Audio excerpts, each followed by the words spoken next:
देखो, जब भी पूजा पाठ करते हो ना, एक चीज़ हमेशा ध्यान में रख के क्या करो कि पूजा का मेन पर्पस क्या है।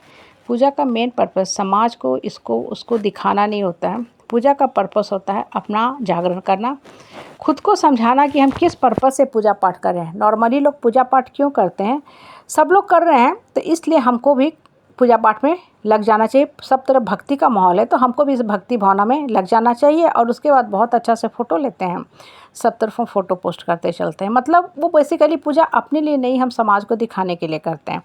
और दूसरी तरफ देखो, हम पूजा इसलिए भी करते हैं क्योंकि हमारी अपनी कुछ इच्छा, ड्रीम, डिज़ायर, मनोकामना को हमको भगवान से मनवाना होता है।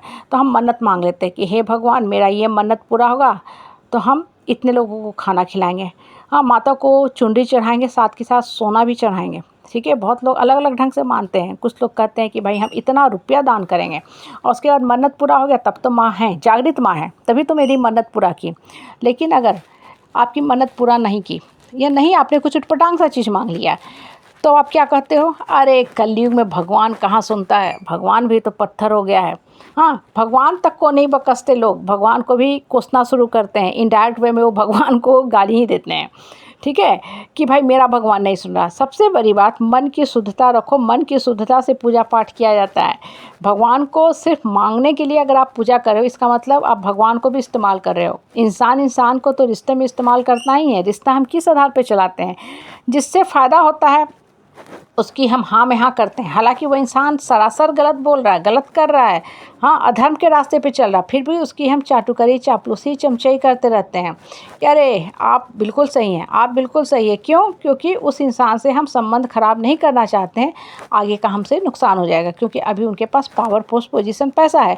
हालांकि ये जो पावर, पोस्ट, पोजीशन, पैसा, ये जो पी होते हैं ना, लंबे समय तक किसी के पास नहीं रहते हैं। ये धरती का समय चक्र है जो घूमता रहता है। तो आप चाटुकरी भी करें क्योंकि आपको भी पता है अभी कुछ समय तक इनकी चाटुकरी करना है। इनके पास जब पोजीशन चला जाएगा, पावर ख़त्म हो जाएगा, तब ये औकात पे आ जाएंगे, उस समय हम भी इनका इलाज करेंगे। मतलब आप किस भावना से रिश्ता चला रहे, सिर्फ स्वार्थ आधारित आपका रिश्ता है। इसी भावना से आप भगवान की भी या माता की पूजा करते हैं। बहुत तन्मयता से व्रत करते हैं लोग कि एकदम हम 9 दिन शुद्धता के साथ किए हैं, नमक भी नहीं खाए हैं, या सिर्फ हम प्रसाद वाला जो नमक होता है, अलग स्पेशल नमक, उसमें खाना बनाए हैं।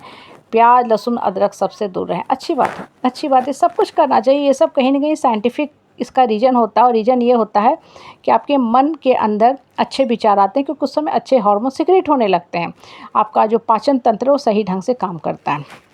अब देखो, ये तो हुआ एक्सटर्नल चीज़ें, लेकिन आपको अपने आप से ये बात करना चाहिए, सोचना चाहिए, अपना काउंसलिंग करना चाहिए कि क्या हम मन से शुद्ध हैं। हम माता की पूजा करते हैं, मांगते हैं भगवान ये पूरा कर दो, मेरा बच्चा को ये कॉलेज मिल जाए, भगवान मेरा बच्चा को वो कॉलेज मिल जाए। बहुत अच्छी बात है, बहुत अच्छी बात है। लेकिन आप यहाँ एक चीज़ देखो, सुनो, बताओ कि क्या आपका बच्चा पढ़ भी रहा है। आपने तो एफर्ट डाल दिया, मन्नत कर लिया, 9 दिन का व्रत कर रहे हो, बहुत मेहनत कर रही है, आपने अपने हिस्से का कर्म कर रहे हो, लेकिन आपका बच्चा कर्म कर रहा है क्या? और बिना कर्म किए फल नहीं मिलता है। आप एक चीज़ लिख लो, आप पूजा करो या ना करो, वो आपकी पर्सनल मैटर है। ठीक है, लेकिन अगर कर्म कर रहा है बच्चा तो उसको भगवान फल देगा ही देगा। बहुत लोग पूजा नहीं करते हैं, इसका मतलब ये नहीं कि वो भगवान पर विश्वास नहीं करते हैं या भगवान उनको फल नहीं देगा, नहीं। कर्म कर रहे हैं, निस्वार्थ भाव से कर्म कर रहे हैं, सत्य के रास्ते पे चल रहे हैं, तो भगवान उनको भी फल उतना ही देगा जितना फल आपको दे रहा पूजा करने के बाद। लेकिन अगर सिर्फ आप पूजा कर रहे हो, कर्म नहीं कर रहे हो, तब आपको फल नहीं मिलने वाला। आप जिसने पौधा लगा दिया, ठीक है, और मिट्टी जो है उपजाऊ नहीं है, सिर्फ पानी दिए जा रहे हो तो पौधा पनपेगा नहीं। एक समय के बाद, थोड़ा सा पनपने के बाद पौधा ख़त्म हो जाएगा। होता है कि नहीं? मिट्टी अगर बंजर हो तो कितना भी अच्छा पौधा लगा दो ना, कुछ समय के बाद पौधा ख़त्म हो जाता है। कितना भी भक्तिभाव से आप पूजा पाठ करो, ठीक है, लेकिन अगर कर्म में कमी है तब भगवान फल नहीं देने वाला। उसी समय लोग भगवान को कोसते भी हैं, अरे भगवान है क्या? भगवान हर समय हर जगह है। हाँ, 9 दिन 10 दिन का ये जो पूजा पाठ होता है उस समय थोड़ा हमारा दिमाग हमेशा सचेतन अवस्था में रहता है, कॉन्शियस स्टेट में रहता है कि अरे हम व्रत किए, हमको खाली अच्छा सोचना है।